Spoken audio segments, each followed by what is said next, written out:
विष्णु स्वरूपा ब्रह्म स्वरूपा विष्णु स्वरूपा शिव स्वरूपा जय गुरुदेवा शिव स्वरूपा जय गुरुदेवा ब्रह्म स्वरूपा विष्णु स्वरूपा ब्रह्म स्वरूपा विष्णु स्वरूपा शिव स्वरूपा जय गुरुदेवा शिव स्वरूपा जय गुरुदेवा जय गुरुदेवा जय गुरुदेवा जय गुरुदेवा जय गुरुदेवा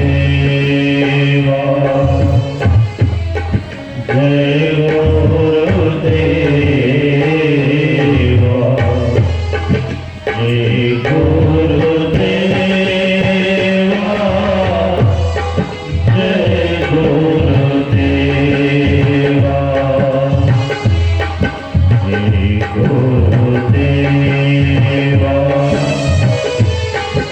जय गुरुदेवा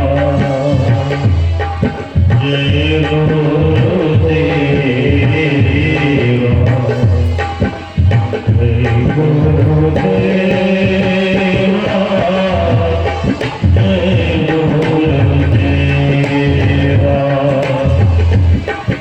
जय गुरुदेवा जय गुरुदेवा जय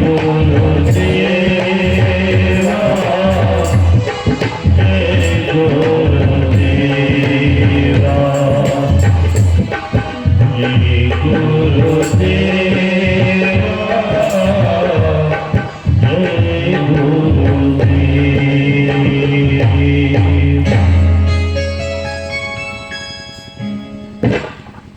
सद्गुरु मेरे स्वामी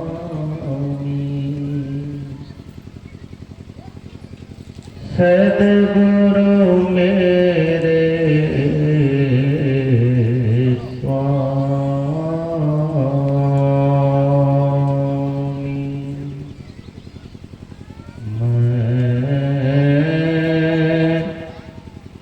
उनके दास जन्म जन्म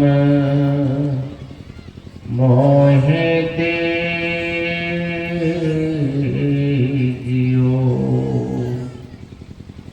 निज चरणन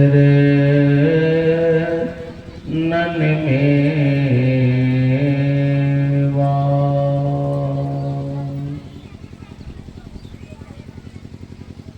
करुणा के अवतार पतित पावन परमाराध्य सद्गुरु महाराज के चरणों में कोटि कोटि नमन। मंच पर विराजमान सभी महापुरुषों को भी मेरा नमन है। उपस्थित सत्संग प्रेमी माताओं एवं बहनों,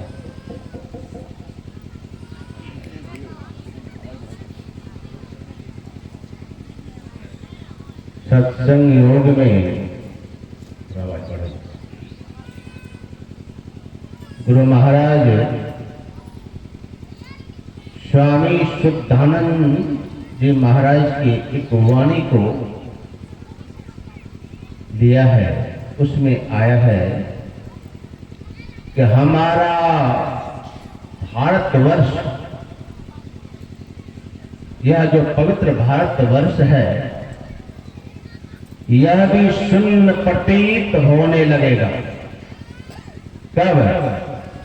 जब व्यास, वाल्मीकि, सुखदेव, नारद, याज्ञवल्क्य, जनक, वशिष्ठ, बुद्ध, महावीर, शंकर, रामानुज, मध्व, चैतन्य, नानक, कबीर, सूर, पलटू आदि संतों का नाम गिनाते हुए उन्होंने कहा कि यदि ऐसे महान संतों को इस धरती पर से अगर निकाल दिया जाए, यानी इस भारतवर्ष के इतिहास से निकाल दिया जाए, कि हमारा भारतवर्ष भी शून्य प्रतीत होने लगेगा।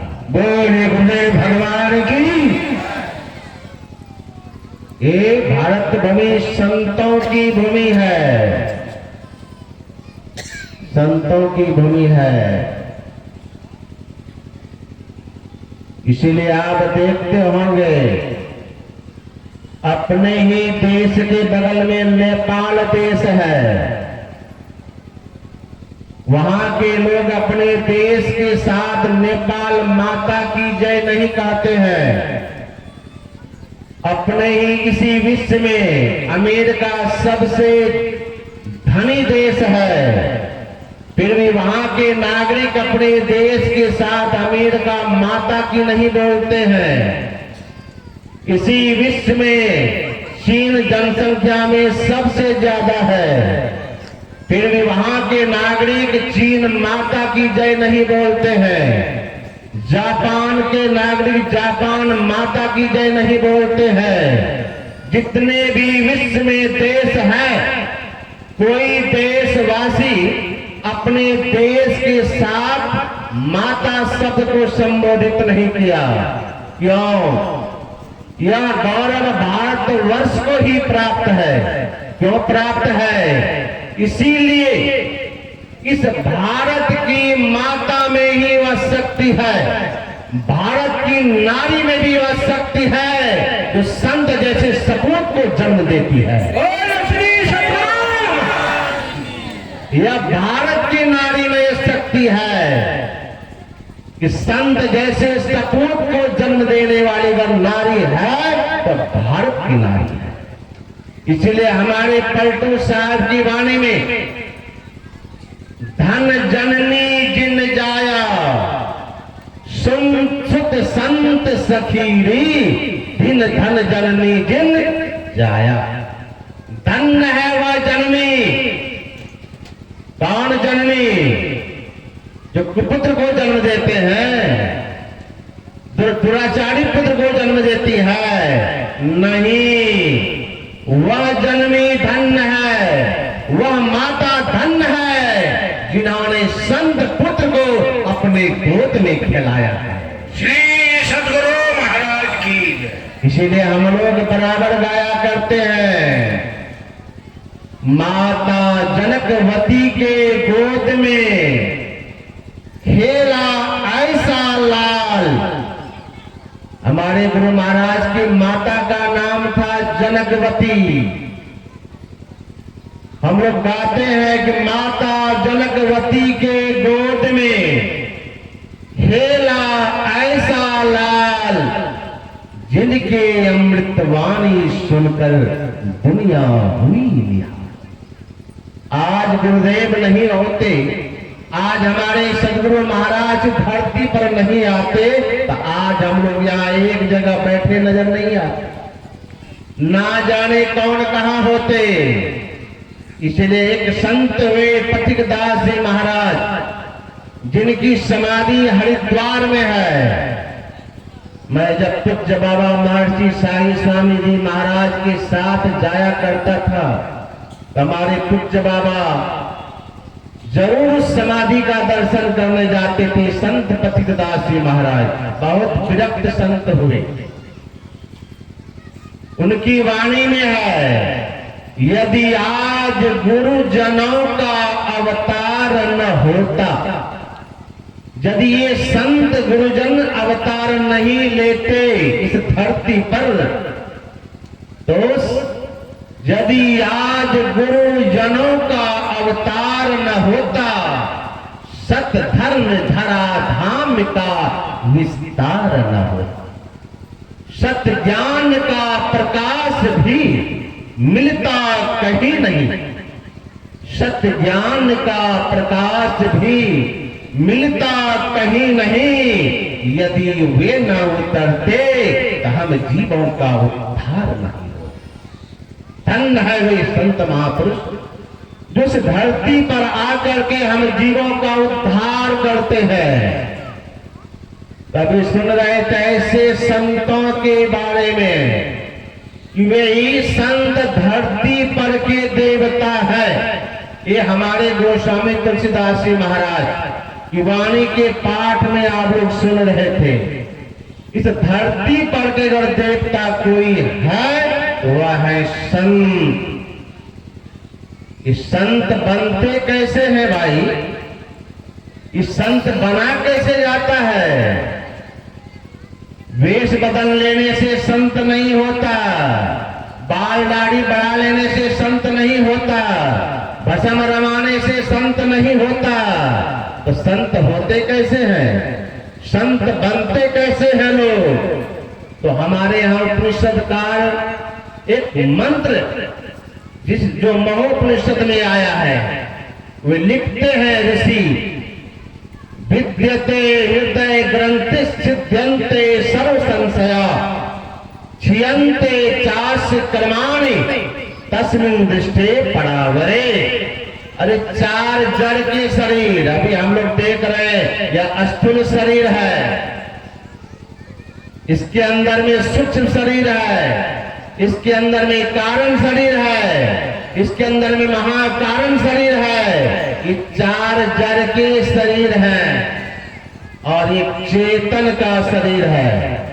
ये चारों और जड़ और चेतन की गांठ पड़ गई, और जिन्होंने जड़ चेतन की गांठ को खोल लिया तो क्या हो जाता है? तो संत कबीर साहब की वाणी में है, गांठी खोल के जो परखा नहीं वह तो कंगाल है, और जिन्होंने जड़ चेतन की गांठ को खोल लिया वही तो दुनिया में मालूम। श्री सद्गुरु यही जड़ और चेतन की गांठ को कैसे खोला जाता है?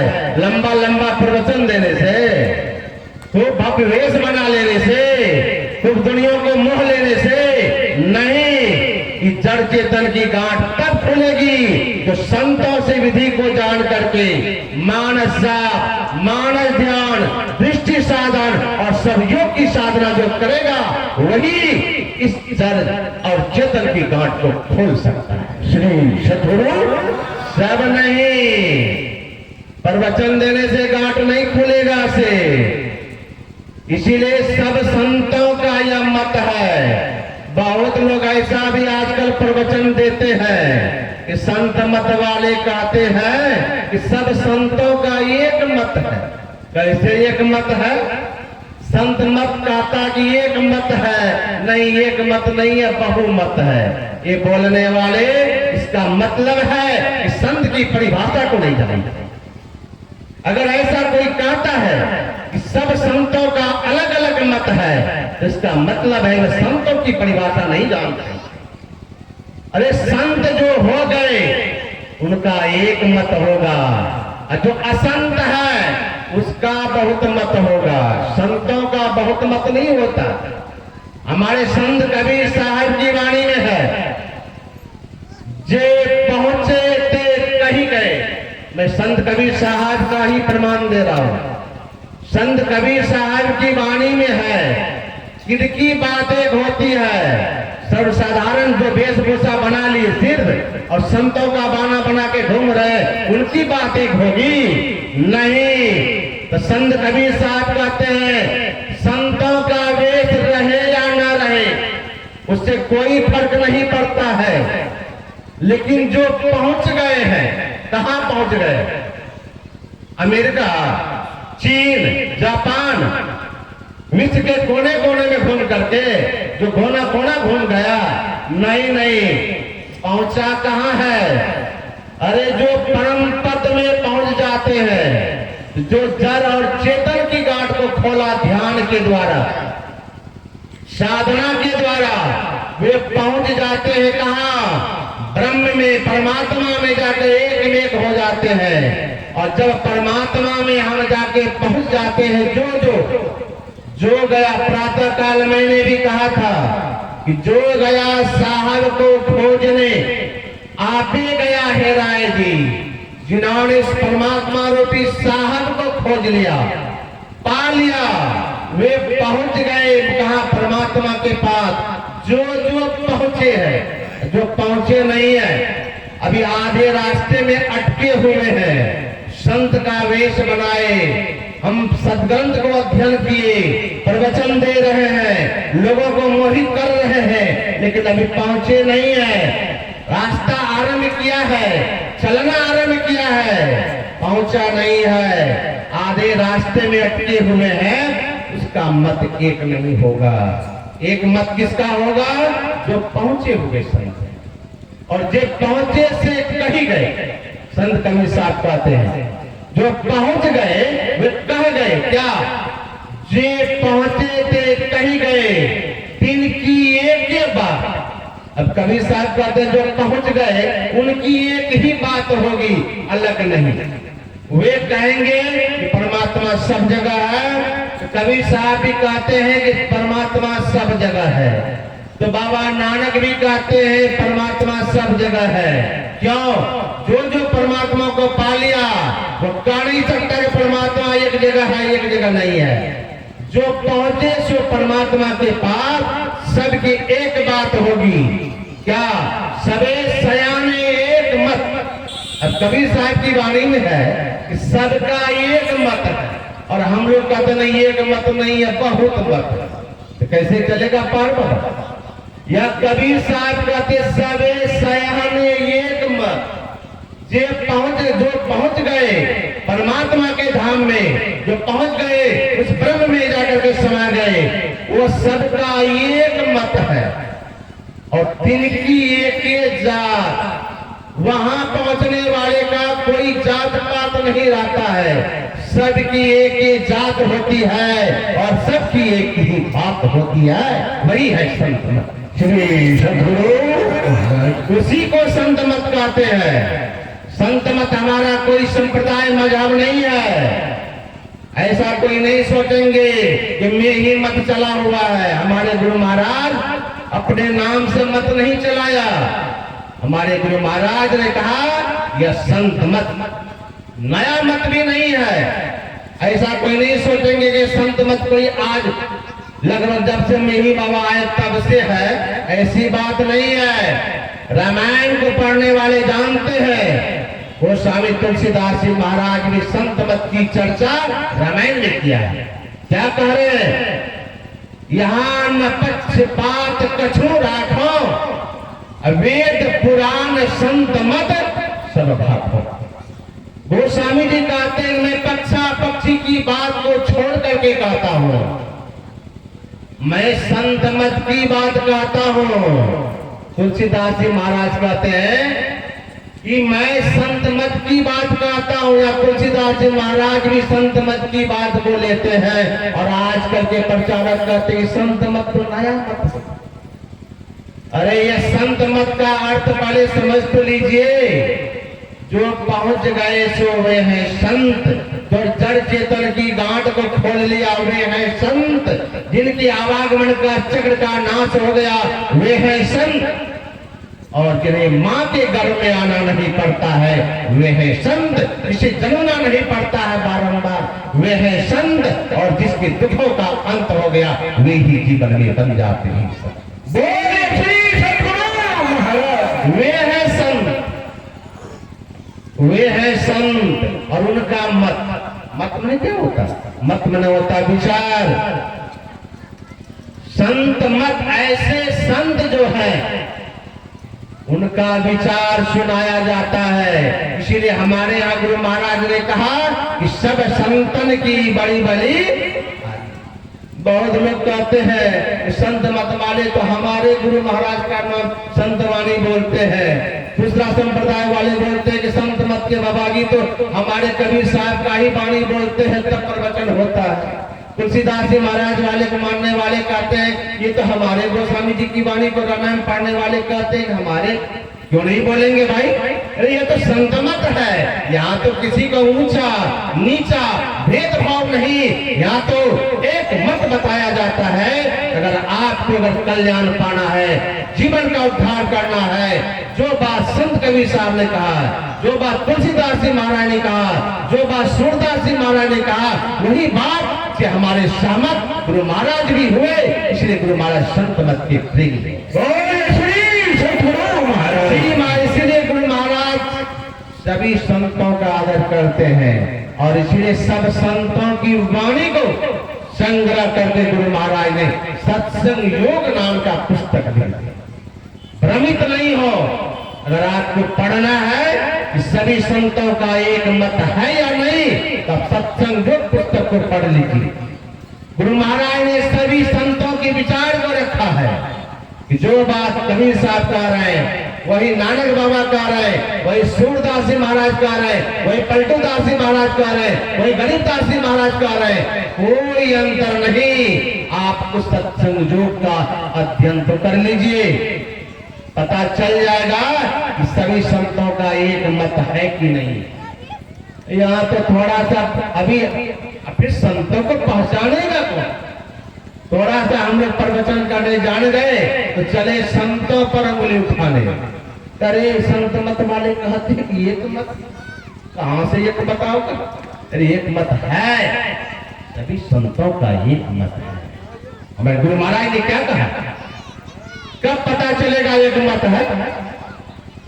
बाहरी मोटी और बाहरी। देखिए सिद्धांत हमारे गुरु महाराज ने सिद्धांत बनाया है, संत मत की परिभाषा दी है।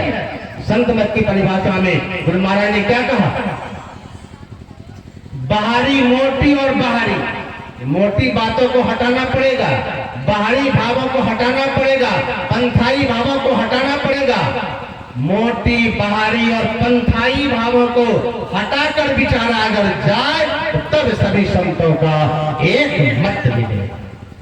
ऐसे नहीं अब पंथ भाव में है पड़े हुए, हम तो कबीर मत के हैं, हम तो शिवरामी मत के हैं, हम तो शैव मत के हैं, वैष्णव मत के हैं, तब तो एक मत नहीं होगा।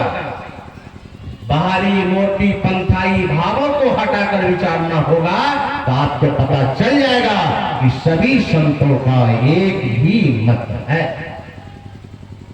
और संत जो होते हैं वो कभी किसी का तिरस्कार नहीं करते, वे किसी की आलोचना नहीं करते।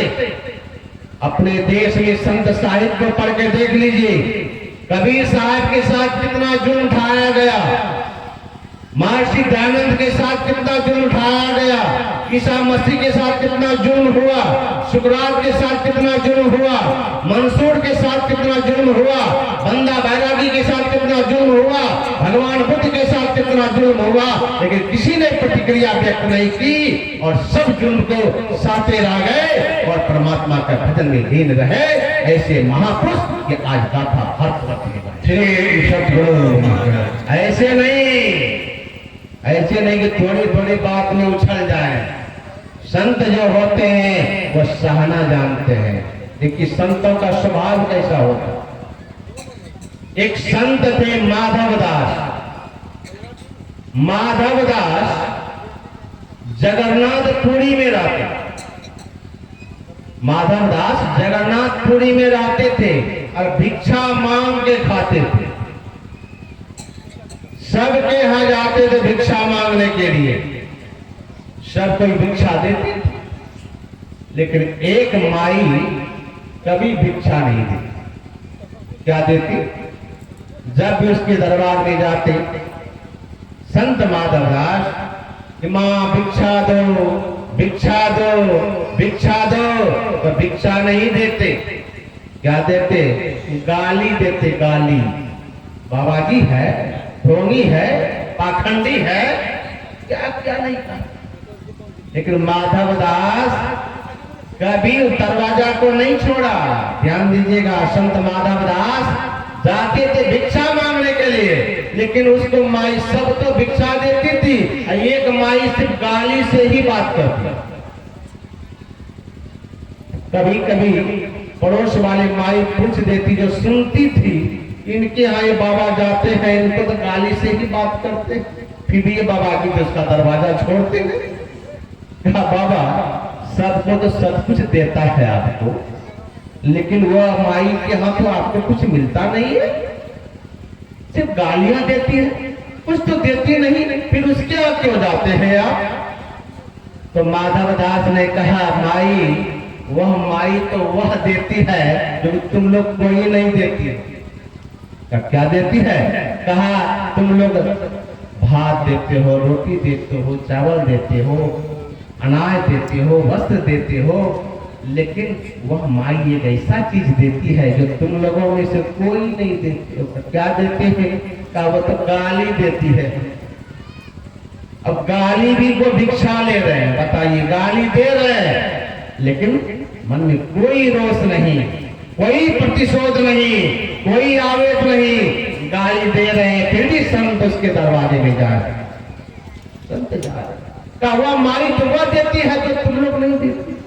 क्या देती है?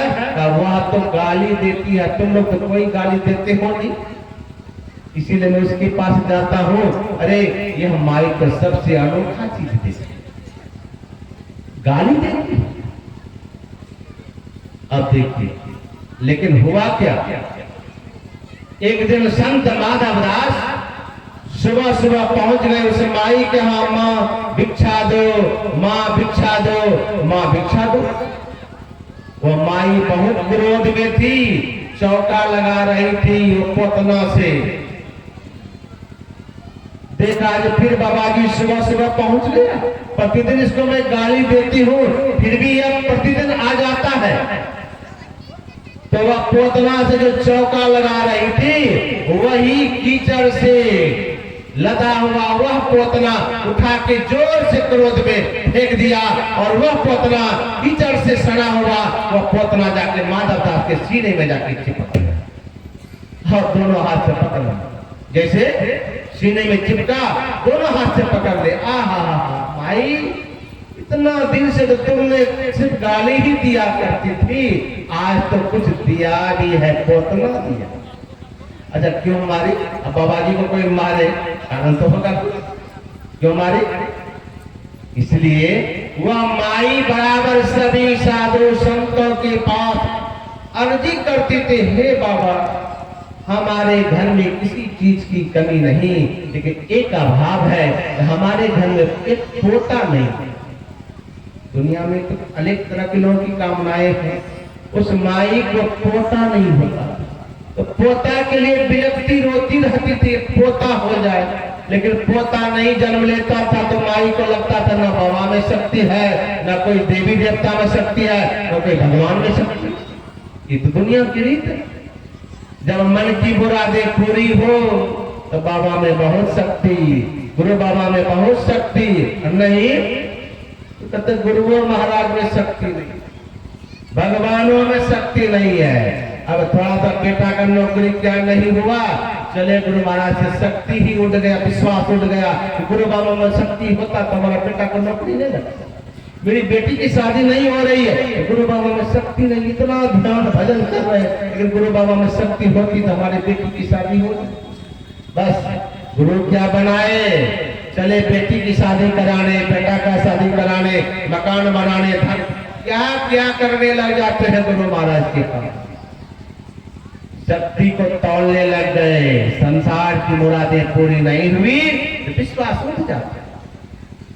वही हाल था उस माई के अंदर में, पोता नहीं हो रहा था, तो मन में यह भाव आया, कोई साधु बाबा में कोई शक्ति नहीं। बताओ, एक पोता मांग रही हूं, इसी पोता कि आवेश में वह प्रतिदिन जब साधु संतों को देखती, कोई आता साधु बाबा, तो उनको गाली से बात करती थी। और आज तो क्रोध में पोतना भी उठा के जोर से फेंक दिया, जाके साधु बाबा के सीने में चिपक गया और कहते हैं, लो आज तो तुम दी है, कोई बात नहीं, तुमने पोतना दिया है ना, और मैं जान रहा हूं तुम यह पोता से हमें क्यों मारा है। मुझे पता है माई कि तुझे पोता चाहिए, तो चलो आज तुमने पोता दिया है मुझे पोतना, तो मैं तुम्हें आशीर्वाद देके जा रहा हूं। जिस पोते के कारण तुमने मुझे पोतना से मारा है, जाओ मैं आशीर्वाद करता हूं तेरे घर पोते का जन्म जरूर हो जाए। अब देखिए संत कैसे होते हैं, मारा है पोतना से, दे रहे हैं गाली, आशीर्वाद में क्या दिया, जाओ तुम्हारे घर पोते का जन्म जरूर हो जाए। ये है संत प्रवृत्ति के लोग। संत प्रवृत्ति के लोग वो कभी प्रतिशोध नहीं लेते, वो किसी से बदला नहीं लेने की भावना रखते हैं। यदि उस पर कोई अत्याचार करता है तो सहने की क्षमता रखते हैं। और हमारे पूज्य बाबा माची साई स्वामी जी महाराज कहा करते थे बराबर, अरे जो सहता है वही जीवन में लाता भी। संत कम नहीं सहे, जितना अत्याचार, जितना बेरहमी संतों के साथ हुआ है, महापुरुषों के साथ हुआ है, उतना दुष्टों के साथ नहीं। अपने ही देश में संतों को खोलते हुए तेल की कढ़ाई में डाल दिया गया, अपने ही देश में संतों को जहर का प्याला पिलाया गया, अपने ही देश में संतों को कांच पीस के पिलाया गया, हाथ पैर में कीले ठोक दिए गए, हाथ काट लिया गया, पैर काट लिया गया, जीभ तक भी काट लिया, और अपने ही देश में संतों को जहर देकर के मार दिया गया। लेकिन संत हंसते हंसते इस दुनिया से विदा हो गए, लेकिन कभी किसी का अनिष्ट नहीं किए। ऐसे प्रवृत्ति वाले दुनिया में संत कहलाते। बोले श्री सद्गुरु। किसी भी वेश में है वो, वेश कैसा भी हो, जिसके ऊंचे ख्याल है, दीन बाहर से दिखे भीतर से मालो माल है। कोई कहता भिक्षुक है, कोई कहे कंगाल, पर गुदरी पाने व गुदरी का लाल है। कौन? जो परमात्मा रूपी लाल को पा लेता है वही तो दुनिया में पालो। ये संत जो होते हैं ये परमात्मा तक पहुंचे हुए होते हैं। ऐसे संतों का ज्ञान सुने बिना कल्याण नहीं होगा। हमारे गुरु महाराज ने कहा, कान खोल के सुन लो, संत मता बिनु गति नहीं। संतों के विचार के बिना हम आपकी सदगति नहीं। सुनो सकल दे कान, कान खोल के सुन लीजिए। बिना संतों के ज्ञान को सुने कल्याण नहीं, संतों के विचार को सुने कल्याण नहीं। जो चाहो उद्धार को बनो संत संतान।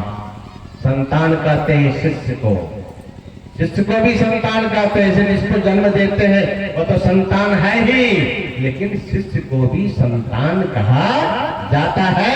इसलिए गुरु महाराज कहते हैं संतों का संतान, संतों का शिष्य बनना ही पड़ेगा। आज बनिए, 2-4 जन्म ले लीजिए, 10 जन्म ले लीजिए, करोड़ जन्म न ले लीजिए, जब तक संतों का संतान नहीं बनेंगे, संतों का शिष्यत्व ग्रहण नहीं करेंगे, कल्याण संभव नहीं। कल्याण संभव नहीं है। ऐसे संतों के ज्ञान को जब हम सुनते हैं तो क्या होता है, लेकिन सुनने के ढंग से सुनेंगे तब, जैसे तैसे सुनने से काम नहीं चलेगा। संत तुलसी साहब की वाणी में है कि सत्संग कैसे सुनना चाहिए। सत्संग करना मन तोड़, शरण संतन की, अंदर अभिलाषा लगी रहे, चरणन की सूरत तन मन से सांच रहे रस पीती, कोई जागे सज्जन कुफुर काल को जीती। वो काल को भी जीत लेता है कौन? जो संतों के ज्ञान को सुनता है। कैसे? मन को संसार से हटा करके, मन को संसार से तोड़ करके। सत्संग करना मन तोड़, मन को तोड़िए। कैसे तोड़ेंगे? अर्थात संसार के विचारों से अपने मन को हटा करके संतों के विचार को जो सुनते हैं, यही तो मन को तोड़ना है, यही मन को तोड़ना है। तो संसार से अपने ख्यालों को हटा। इसलिए हमारे संत तुलसी साहब की वाणी में है, दिल का हुजरा साफ कर, ये दिल का हुजरा साफ कर जाना कि आने के लिए ध्यान गैरों का उठा उसको बिठाने। अगर हम गैरों का ध्यान रखेंगे, चाहे सत्संग में बैठे हैं कि ध्यान में बैठे हैं, अगर गैर का ध्यान रहेगा तो वह अपना दूर होगा, वह नहीं बैठेगा। कौन नहीं बैठेगा? जिसको हम बिठाना चाहते हैं। ध्यान गैरों का उठा उसको बिठाने के लिए अगर हम परमात्मा को अपने अंदर बिठाना चाहते हैं, गुरु को अपने अंदर बिठाना चाहते हैं, संतों को अपने अंदर बिठाना चाहते हैं, तो कैसे बिठाएंगे? तो गैरों को हटाना पड़ेगा। गैर कौन है भाई? गैर किसको कहते हैं? जो अपना नहीं, वही है गैर। ये संसार अपना नहीं है, इस संसार का वैभव अपना नहीं है। अपना कौन है? हम आपका अपना एकमात्र परमात्मा है। इसीलिए परमात्मा ही अपना है। परमात्मा के अलावा जो भी संसार में देखते हैं वह तो गैर ही गैर। श्री सतगुरु महाराज की उस गैर को हटाना पड़ेगा। ध्यान गैरों का, उनको बिठाने के लिए उस परमात्मा को अगर अंदर में निवास करना चाहते हैं, इसलिए भगवान राम ने क्या कहा? हे वाल्मीकि मुनि, मुझे बताइए कि मैं कौन हूं। तो वाल्मीकि मुनि ने क्या कहा? रामचरितमानस में पढ़ के देखिए, हे प्रभु आपसे कोई जगह खाली नहीं है। अब बताइए, यह वाल्मीकि मुनि कह रहे कि आपसे कोई जगह खाली नहीं है। तो रामायण पढ़ने वाले, रामायण का हवाला देने वाले, आप अगर रामायण की बात को मानते हैं तो सब बात को मानिए। दो चार चौपाई को लेकर के काम नहीं चलेगा, सब चौपाई को मान्यता देनी होगी। यहाँ वाल्मीकि मुनि कहते हैं आपसे कौन सा जगह खाली है। इसका मतलब क्या है कि हे प्रभु, इस शरीर को नहीं, आत्म तत्व को देख करके कह रहे हैं, यह परमात्मा रूपी जो तत्व है, परमात्मा रूपी जो सत्ता है, वो उनसे कहीं खाली नहीं है।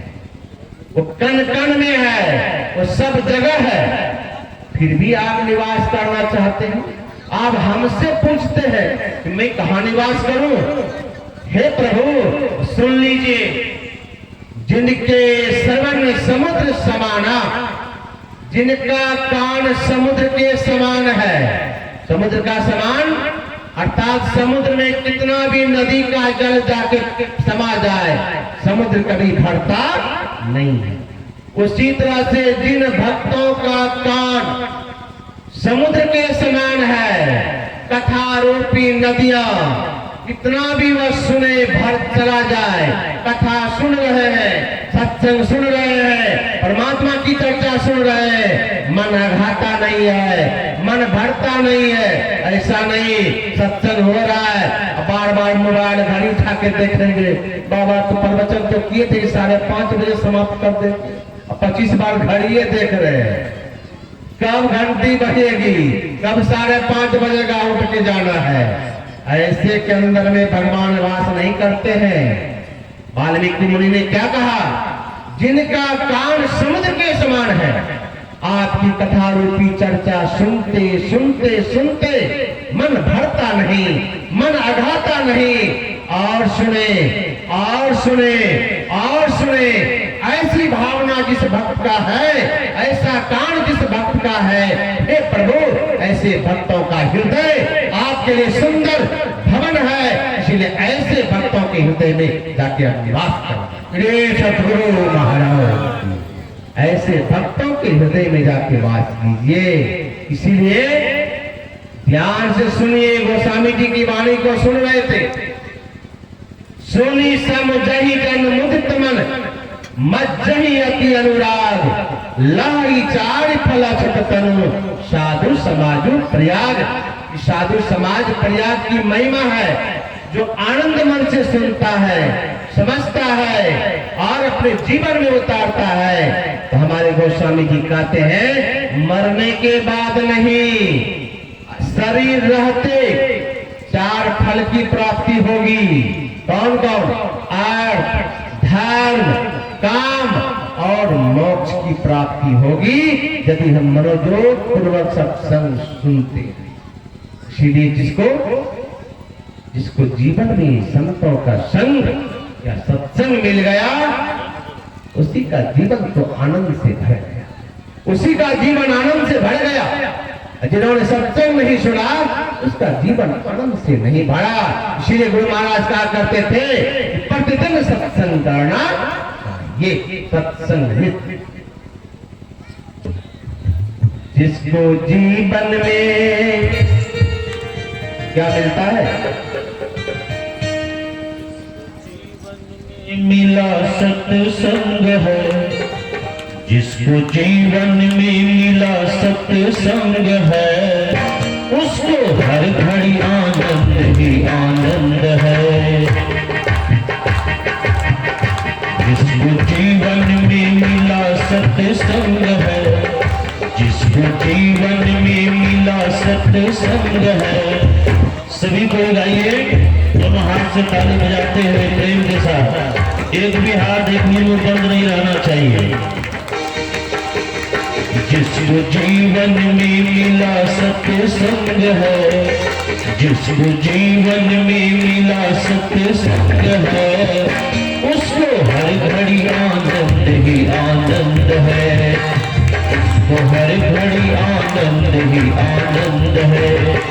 जिसका ईश्वर से, जिसका ईश्वर से, जिसका ईश्वर से जुड़ा संबंध है, जिसका ईश्वर से जुड़ा संबंध है, उसको हर घड़ी आनंद ही आनंद है, उसको हर घड़ी आनंद ही आनंद है।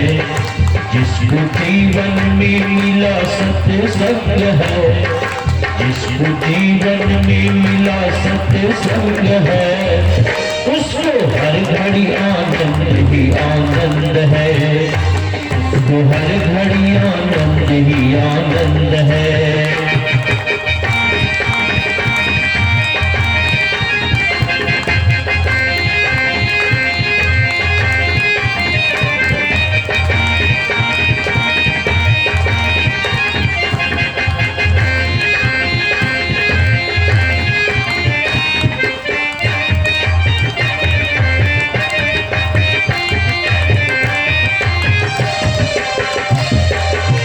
संतों की महिमा का गुणगान, इस सत्संग की महिमा का गुणगान किसने किसने किया?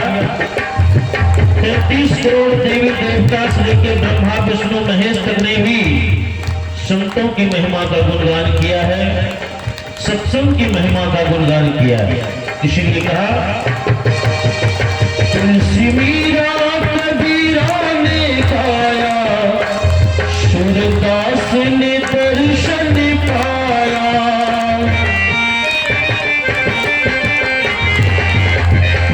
तुलसी मीरा, तुलसी मीरा,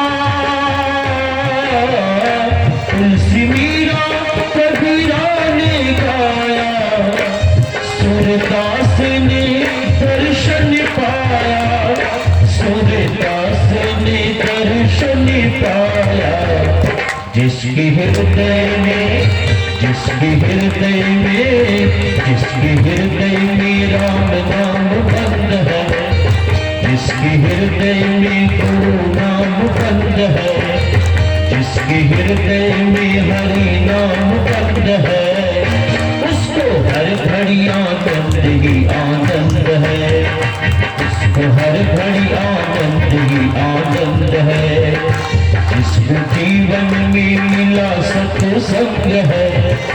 जिसको जीवन में मिला सत्संग है, उसको हर घड़ी आनंद ही आनंद है, उसको हर घड़ी आनंद ही आनंद है।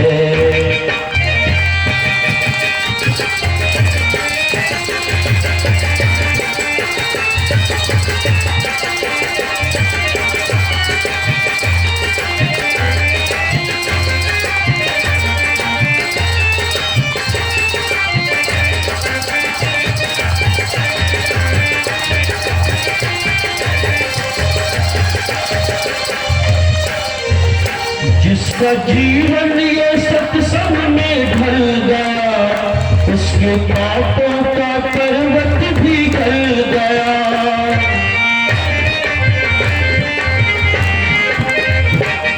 जिसका जीवन ये सत्संग में ढल गया, उसके पापों का पर्वत भी गल गया। किनके पापों का पर्वत गल गया? रत्नाकर बहुत बड़ा हत्यारा डाकू लुटेरा था, लोगों को लूटना मारना काटना यही उसका काम था। अंगुलीमाल बहुत बड़ा हत्यारा था, लोग उनके नाम को सुन करके कांपते थे, डरते थे। लेकिन ऐसे अन्यायियों के जीवन में भी ईश्वरीय कृपा से संत का दर्शन हुआ। इनको रत्नाकर को जीवन में नारद मुनि जैसे महान संत का दर्शन हुआ, अंगुलीमाल को भगवान बुद्ध जैसे महान संत का दर्शन हुआ। क्षण मात्र के सत्संग को सुनने से, पल भर के सत्संग को सुनने से ही जीवन में ऐसा बदलाव आया। ये रत्नाकर आगे चल करके वाल्मीकि मुनि के नाम से प्रसिद्ध हो गए, अंगुलीमाल बौद्ध भिक्षु बन गए। ये है संतों के दर्शन की महिमा, ये है सत्संग की महिमा। इसलिए कहा, जिसका जीवन ये, जिसका जीवन ये, जिसका जीवन ये सत्संग में ढल गया, उसके पापों का पर्वत भी गल गया, उसके पापों का पर्वत भी गल गया।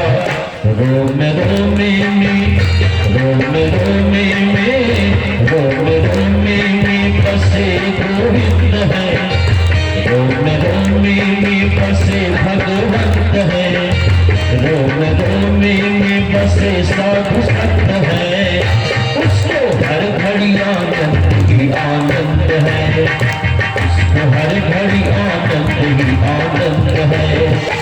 जिसको जीवन में मिला सत्संग है, जिसको जीवन में मिला सत्संग है, उसको हर घड़ी आनंद ही आनंद है, उसको हर घड़ी आनंद ही आनंद है।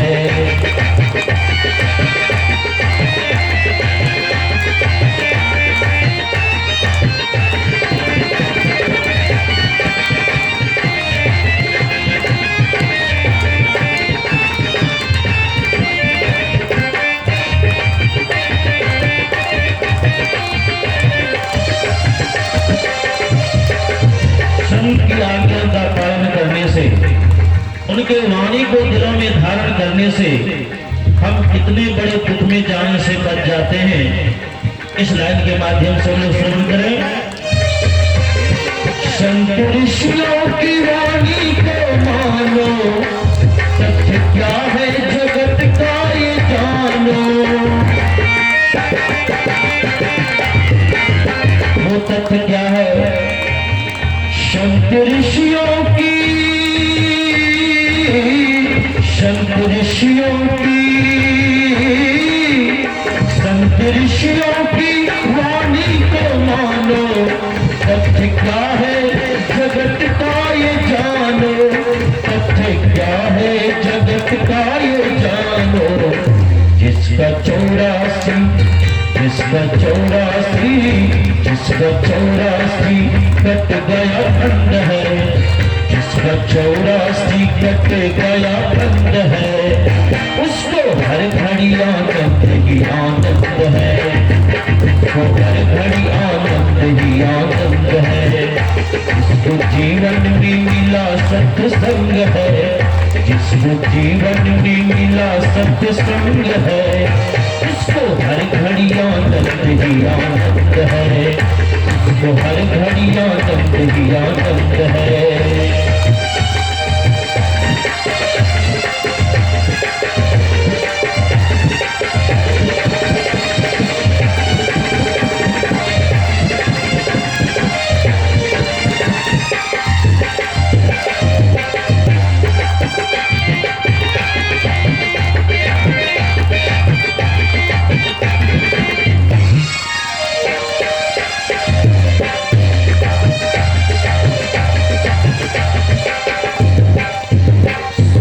जाने की इच्छा नहीं है, मुक्ति पाने की इच्छा नहीं है,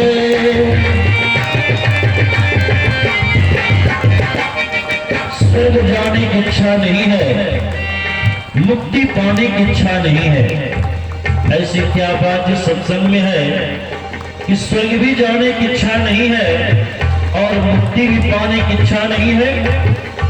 बाबा कबीर ने बड़ा ही सुंदर कहा, राम बुलावा भेजिया दिया कबीरा रो, राम बुलावा भेजिया दिया कबीरा रो, जो सुख साधु संग में सो वैकुंठ न हो। इसीलिए स्वर्ग भी जाने की इच्छा नहीं है और मुक्ति भी पाने की इच्छा नहीं है। इसीलिए बड़ा ही सुंदर कहा, स्वर्ग जाने की, स्वर्ग जाने की, स्वर्ग जाने की इच्छा नहीं है, मुक्ति पाने की इच्छा नहीं है, मुक्ति पाने की इच्छा नहीं है। साधु संतों को, साधु संतों को, साधु संतों को परमानंद है, साधु संतों को परमानंद है, उसको हर घड़ी आनंद ही आनंद है, उसको हर घड़ी आनंद ही आनंद है। जिसको जीवन में, जिसको जीवन में, जिसको जीवन में मिला सत्संग है, जिसको जीवन में मिला सत्संग है, उसको हर घड़ी आनंद ही आनंद है, उसको हर घड़ी आनंद ही आनंद है। जिसका ईश्वर से, जिसका ईश्वर से, जिसका ईश्वर से जुड़ा संबंध है, जिसका ईश्वर से जुड़ा संबंध है, उसको हर घड़ी आनंद ही आनंद है, उसको हर घड़ी आनंद ही आनंद है, उसको हर घड़ी आनंद ही आनंद है, उसको हर घड़ी आनंद ही आनंद